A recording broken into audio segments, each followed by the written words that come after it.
Hello, hello. So in this video, you are going to be learning about our end of unit project. All right. So ancient Rome.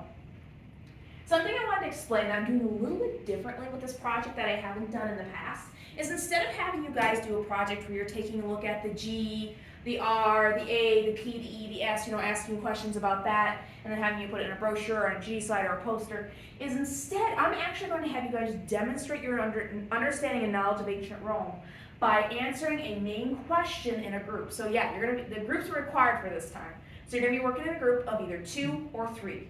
Okay, can't be any more than 3, can't be any less than 2, so that means no working on our own, folks. The question you're going to be looking at is how has ancient Rome influenced today's world? We touched on some of these things before about how some of their achievements, their government and whatnot, can still be seen around today. But I haven't gone into a ton of detail, and that's intentional because I want you guys to tell me a little bit more on your own project. So in order to answer this question, you're going to use a combination of resources that you have that we've been doing all unit, plus you're going to do some internet research because I want some specifics here, right? You can't just say, oh, ancient Rome did trade and there's still trade today. You got to give me a little bit more detail. In order to get that more detail, you're going to have to take to the internet. So I do need to see you cite at least 2 sources using the provided sources chart that I'll show you here in a little bit. All right.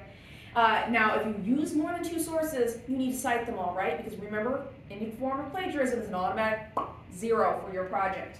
So, and that can not only mess you over, but also your group members, so you need to make sure you're putting things in your own words, you're citing stuff, so you've got your back covered. Now, this is basically an opinion-based question. Everyone's going to have a different answer to this. So, to back that up, you need to have facts, right? So you're going to come up with 4 example topics from at least 2 different grapes, letters or categories that you are going to use to explain your view. So for example, I don't want people to just give me 4 example topics from achievements and call it a day. I want to see a little bit of a mix-up. Give me maybe a couple from achievements and some from politics and maybe 1 from religion, or you can give me most from achievements and 1 from religion. So I want to see you mix it up a little bit, okay? And you're going to tell me how those things that have happened in the past connect with today, our modern day world. And I'll have an example presentation I'm going to show you in a second video because I didn't want this video to be too long, so you'll see what I'm talking about. Once you've gathered all your information, you are ultimately going to create a G-slide presentation. And I will have a template showing you how to do that. I'll show you here in a little bit. And once you've created that presentation, you are going to stand in front of the class and present it. Now, as far as what I'm expecting for presenting, I'll explain in my other video, but yes, you'll be expected to speak in front of the class. I get it can be scary, understand this is going to be a judge-free environment, we've got your back here, but hey, part of being, part of school, part of life is presenting, right? So you've got this, I've got your back.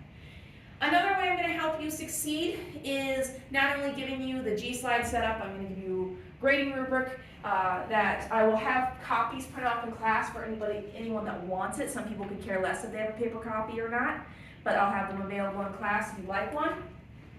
I will also be passing out to everybody one of these packets. It's the Ancient Rome project packet. On the front we'll have the intro, and on the inside will be a checklist. That way you guys can use it to keep track of what you're doing. And what's exactly on my checklist is exactly on my grading rubric. That's intentional, so that way you guys see, exactly how I'm grading what I'm going to be looking for. As far as when this project is due, simple. It is due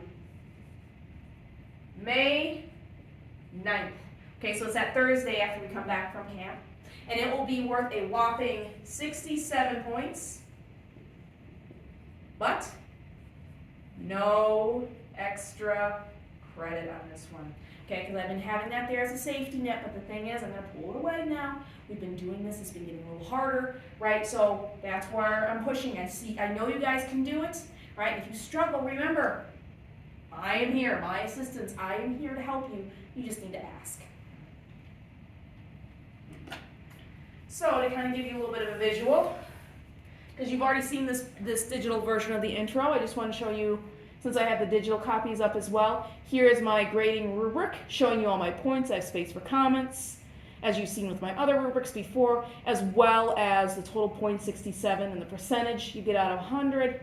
And of course my checklist, note, they are exactly the same. That's intentional. I actually copy and paste.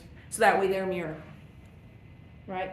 Explaining everything from how to set up the G slide to the project presentation to the mechanics, and yes, you're gonna be graded on spelling and grammar, and that you can read the text right. So, you gotta make sure that follows. I also have a template that will be available to you, right, that you will be using when you set up your project. So on this template, you'll have, when you open it up, you'll see this page first. It's the template instructions. All of this is in your checklist and in your rubric, but I have it here so you see in a couple different places. So it says here this template is designed to help you create your project presentation. You'll need one title slide and four slides to cover your 4 categories. So 5 slides in total, okay? Now, as you're going, you find you need more room on any of your slides. You're welcome to create more than 4 topic slides. That's okay, but I set that bare minimum so people know, hey, this is what I'm looking for to at least get the bare minimum score, all right? Now, make sure as you work on the slide, you delete any directions I have, because you'll notice my directions will be in red. I have this template here, this template instructions you'll delete as well. So when you turn it in, it's just your information. As far as picture requirements, yes, you have to have a picture on every slide, but I don't want the picture as the entire background. I'm trying to train you guys in creating more clean, professional looking G slide, so the picture needs to be off to the side. Where? I leave that up to you. But you are welcome to change the background color of the slides and the designs of the slides. You just have to have the required materials.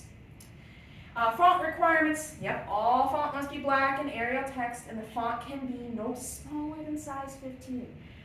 Reading black on lighter backgrounds is a lot easier to read from the back of the class. Arial text you'll find is a pretty standard text that's easy to read, so I'm just keeping it at that. And as you click through the rest, you will find add my title. That once again you can change the arrangement. Here every single slide is exactly the same. You have the category 1 title slide, right? You're going to give each slide its own title, right? I have bullet points explaining, hey, place points about your first category here. Don't write a whole paragraph, right? You want to write a sentence or maybe a word or 2 for your points, and make sure you double check spelling and grammar. And then place a picture that connects with information. If you want to put more than one, it's totally fine. If you want to change the arrangement, that's okay too. I'm fine. And then your sources chart as well. You'll recognize this. I even have the directions. You have to have at least 2 sources cited. And then, of course, reminding you to put the author, the title, the website, the date published. Don't panic. Some of you are probably thinking, I may remember some of this, but not all of it, because it's been a hot minute since we've done this. No worries. As a matter of fact, I have some videos I'll show you in a moment where they are telling you how to do this, just as a reminder. Which takes me over to here. When you look under Google Classroom, right, if you look under this week's heading right here, April 22nd through 26th, it's here for now. When we come back from camp, it'll be under its own heading that says end of unit project. But you'll notice I have at the bottom, there's a couple of things, right? Ancient Rome end of unit project, items to turn in. So these are the things you're going to edit and turn in, right? So that's the project template, that's the sources chart.